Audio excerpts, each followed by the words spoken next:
안녕하세요, 비트입니다. 혹시 맥으로 게임을 돌리는데 아직도 관심 있는 분들이 있으실까요? 그렇다면 지금 당장 그 관심을 끄시길 바랍니다.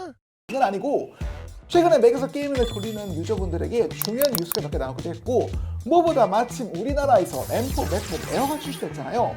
그래서 오늘은 대체 이 M4 맥북 에어로 현재 어디까지 게임이 가능할지와 함께 최신 소식들을 말씀드리려고 합니다.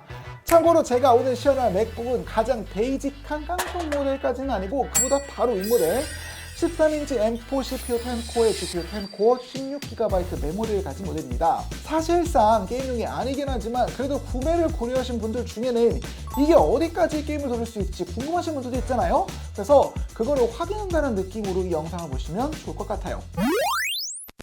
먼저 맥에서도 꽤 유명한 게임들이 몇 개는 돌아간다는 거 다들 아시죠? 메이플스토리 같은 경우에는 아예 맥 버전으로 출시가 돼서 전혀 무리 없이 플레이가 가능하고요. 리그 오브 레전드 같은 경우에도 원래는 인텔 맥에서만 실행이 가능했지만 이제는 애플 실리콘 맥에서도 로제타 2라는 번역 기술 덕분에 문제없이 잘 실행됩니다. 특히 이건 며칠 전에 달라진 건데 롤 개발사 라이엇이 공지를 통해 애플 전용 그래픽 엔진인 메타를 정식 지원한다고 밝혔어요. 원래 이 매경 롤은 오픈GL이라는 구형 범용 그래픽 엔진을 사용해 돌아가는 게 기본 옵션이었기에 끊기거나 프레임 손해를 보는 경우가 많았고, 맥용 롤에서 메타를 활성화하려면 클라이언트 옵션을 바꾸고 앱을 손봐야 하는 등 좀 복잡했었는데 이제는 그냥 딸깍 켜기만 하면은 알아서 메타로 작동하면서 훨씬 더 높은 프레임으로 게임을 즐기는 게 가능해졌습니다. 특히 앞서 소개한 두 개의 게임은 모두 저사양의 게임이기 때문에 CPU 온도를 확인해봐도 보이시나요? 발열이 높지 않은 데다 팬리스이기 때문에 문자 그대로 무소음으로 게임을 즐길 수 있다는 장점이 굉장히 쾌적하게 느껴졌습니다. 다만 롤처럼 빠른 마우스 움직임이 필요한 게임이라면 반드시 먼저 손봐야 하는 옵션이 하나 있는데요. 마우스 가속 옵션입니다. 윈도우와 달리 맥에서는 마우스의 움직임에 가속을 주는 옵션이 기본으로 켜있기 때문에 게임 중 마우스 움직임을 어색하게 느끼지 않으려면 꼭 끄시길 추천드립니다. 몇 년 사이 맥 앱스토어에서도 게임이 꽤 늘었습니다. 이름만 보아도 알 수 있는 유명한 게임들이 많이 보이는데요. 일단 제가 다뤘던 피해 거짓 같은 경우 현재 M4 맥북 에어로 실행할 경우 FHD 해상도 기준 대략 이 정도의 프레임이 나옵니다. 피해 거짓은 최적화를 워낙 잘한 탓에 옵션 타협만 잘한다면 문제없이 게임을 할 수 있을 법합니다. 그리고 이거 의외로 모르시는 분도 계신데 펠월드도 최근에 맥 버전이 앱스토어에 나왔습니다. 프레임의 경우 옵션 타입을 좀 하면 60프레임이 가능한 수준이라 나쁘지 않은 플레이 경험을 보여주고 있어요. 그리고 이거 장점인지 모르겠지만 화면 크기가 13인치에 불과하기 때문에 해상도를 약간 낮춰도 어때요? 티가 잘 안 나요. 해상도를 조금 줄이되 필요한 옵션을 켜는 형태로 60프레임을 맞추면 정말 쾌적하게 플레이할 수 있습니다. 그리고 특히 펠월드는 업스케일링 관련해서 효과가 꽤나 극적이에요. 메탈 FX라고 해서 이미지 업스케일링을 도와주는 기능을 켜게 되면 눈에 띄게 프레임이 개선되는 걸 확인할 수 있습니다.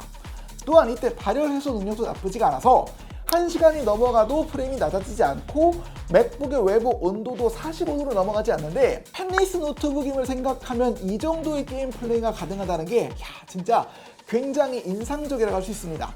또 최근에 나온 게임 중에 말도 많고 탈도 많은 게임이라면 어쌔신 크리드 섀도우스를 빼먹을 수 없겠죠. 게임 자체에 대한 평가는 차치하고서라도 일단 맥과 윈도우 동시발매라는 점은 충분히 칭찬할 만한데요. 게임에 들어가면 가장 특징적인 게 그래픽 세부 설정 화면이 없다는 겁니다. 이게 다른 맥의 경우에는 들어가면 그래픽 설정 옵션을 건들 수 있도록 되어 있는데 이 맥북 에어는 설정창에 해당 항목이 보이지가 않고요. 벤치마크를 눌러야 그래픽 세팅이 가장 낮음으로 설정되어 있다는 것을 확인할 수 있습니다. 참고로 게임에서 강제한 설정도로 벤치마크를 돌려보면 대략 1080p 기준으로 30프레임을 전후하는 결과값이 뜨는데요.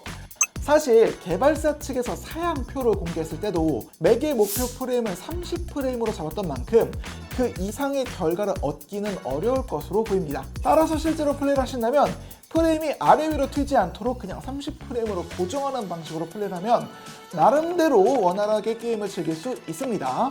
참고로 이렇게 플레이를 할 경우 맥의 외부 온도는 48도 가까이 찍히는데요. 이때부터는 펜리스라는 구조적인 한계가 여실히 드러나는 것이 아닌가 싶더라고요. 어크처럼 그래픽이 훌륭한 게임은 더 고사양의 PC나 맥으로 돌리는 게 더 맞는 것 같습니다. 그런데 나는 이런 거 말고도 윈도우 전용 게임을 맥에서도 즐기고 싶다 하시는 분들 계시죠. 이런 분들을 위해서 오래전부터 개발된 기술이 바로 Wine입니다. Wine은 쉽게 말해 윈도우 프로그램이 보내는 명령을 맥이나 리눅스가 알아들을 수 있도록 중간에서 변환해주는 일종의 소프트웨어적인 통역 기술이 할 수 있어요. 하지만 Wine은 기술적으로 복잡해서 일반인이 사용하기가 좀 까다롭고, 특히 최신 게임들이 사용하는 다이렉트 X 같은 그래픽 기술을 맥의 메탈 환경에 맞게 변환하는 과정에서 호환성 문제가 많았습니다. 이런 문제를 해결하고 사용자가 더 쉽게 쓸 수 있도록 나온 대표적인 소프트웨어가 바로 크로스오버인데요.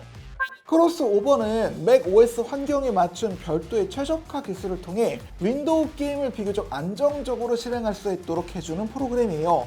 다만 크로스오버는 유료였기 때문에 이 크로스오버의 기능 중 일부를 재사용해 유저들에게 무료로 배포했던 위스키란 프로그램이 맥 게이밍 유저들에게는 조금 더 대중적인 인기를 얻었었는데요.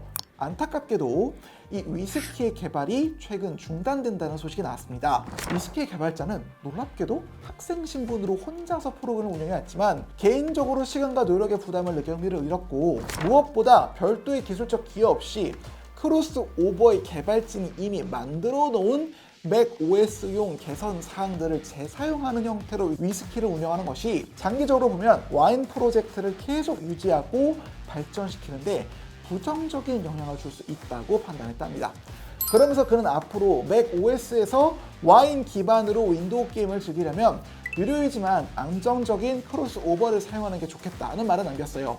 사실 이 크로스오버가 비용이 조금 비싼 면이 있어서 비판을 많이 받기도 하는데, 저는 그래도 이 와인 프로젝트를 지지하고 있어서 꾸준히 매년 구매를 하는 편이긴 합니다. 어쨌든 최근에 크로스오버의 최신 버전이 업데이트됐습니다. 최신 게임에서 많이 쓰이는 다이렉트 X 12 지원이 강화되면서 지금껏 호환되지 않던 다양한 종류의 게임도 플레이가 가능해졌다는데요. 그 중에서 가장 눈에 띄는 건 보이시죠? 전설의 그 게임 레드 데드 리뎀션 2입니다. 안 해볼 수 없죠. 방법은 일단 너무너무 간단합니다.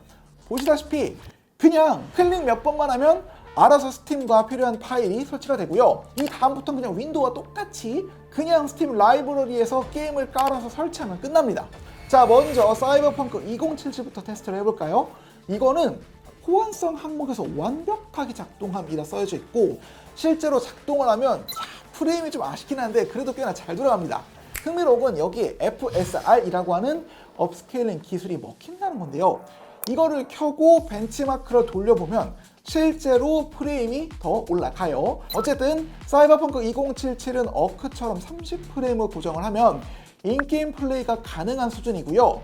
조만간 이 사이버펑크 2077은 이렇게 와인 기반이 아닌 맥용으로 공식 출시가 될 예정이기 때문에 그 버전은 이것보다는 약간 더 높은 해상도와 그래픽으로 즐길 수 있지 않을까 싶습니다. 자, 레드 데드 리뎀션은 어떨까요? 일단 열기까지 엄청 오랜 시간이 걸리는데 어쨌든 실행은 됩니다.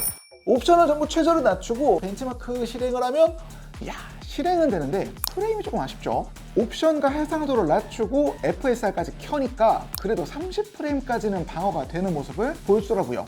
심지어 온라인으로도 접속이 가능해서 플레이가 가능하거든요. 30프레임 고정으로 맞춰준 다음 게임을 즐기면 비록 아주 낮은 해상도의 낮은 그래픽 옵션, 심지어 FSR 때문에 가끔 화면이 깨지긴 하지만 그래도 이제는 펜 하나 없는 맥북 에어에서 윈도우에서만 가능했던 레데리2를 온라인으로 즐길 수 있습니다. 이게 나름 고무적인 게 M4의 그래픽 성능이 M3에 비해 성능이 20%가량 향상됐다고 하거든요. 게임 플레이를 즐길 수 있는 마지노선이 고정 30프레임이라는 점을 생각하면 이번 M4 맥북 에어부터는 간신히 그 선을 넘는 성능이 크로스오버 상에서도 구현된 셈입니다. 참고로 이대로는 아쉬운 마음에 메모리 48GB짜리 M4 프로 맥미니에도 똑같이 LED를 깔아봤거든요. 근데 옵션을 더 많이 올려도 60프레임까지 방어가 되며 게임 플레이가 가능했습니다. 하지만 단점도 분명합니다. 첫 번째, 크로스오버를 이용해도 안티치트 프로그램은 호환이 되지 않기 때문에 안티치트 프로그램이 필요한 대부분의 윈도우 게임은 작동하지 않습니다. 대표적인 게 이 발로란트 같은 게임으로 이런 건 게임 개발사 측에서 정식 지원하기 전까지는 맥에서의 플레이가 요원해 보이죠. 성능 손해가 분명한 만큼 앞으로는 더 많은 게임이 맥에서 네이티브로 돌아가는 것을 지원해줬으면 좋겠습니다. 맥에서의 게임 플레이 경험은 여전히 윈도우에 비하면 부족하긴 하지만 지난 몇 년 동안 꾸준히 낮은 상황이기는 합니다. 특히 이번 M4 맥북 에어를 게임으로 돌리면서 가장 인상 깊었던 점은 가장 기본에 심지어 펜조차 없는 노트북에서 돌릴 수 있는 게임의 종류와 그래픽 퀄리티가 생각보다 많이 나아졌다는 겁니다. 가성비를 생각하면 이 맥북이 여전히 윈도우 기반 노트북에 딸리는 게 사실이긴 합니다만 가장 기본형의 맥에서도 이 정도의 성능이 나올 거라고는 기대를 하지 않았으니까요. 따라서 예전에는 맥에서의 게임 꿈도 꾸지 마세요 라는 게 주요한 평가였다면 게이밍. 이제는 그저 보너스이긴 하나 실행 가능한 게임이 있기는 하다 정도로 평가를 내릴 수 있을 것 같습니다. 맥은 이미 작업용 컴퓨터로 훌륭한 평가를 받고 있는 만큼 게임 쪽에서 조금만 더 노력한다면 소비자의 평가는 지금보다 더 좋아지지 않을까요? 어쨌든 오늘 준비한 소식은 여기까지이고요. 좋아요, 구독을 간절히 바라며 영상 마칩니다. 끝!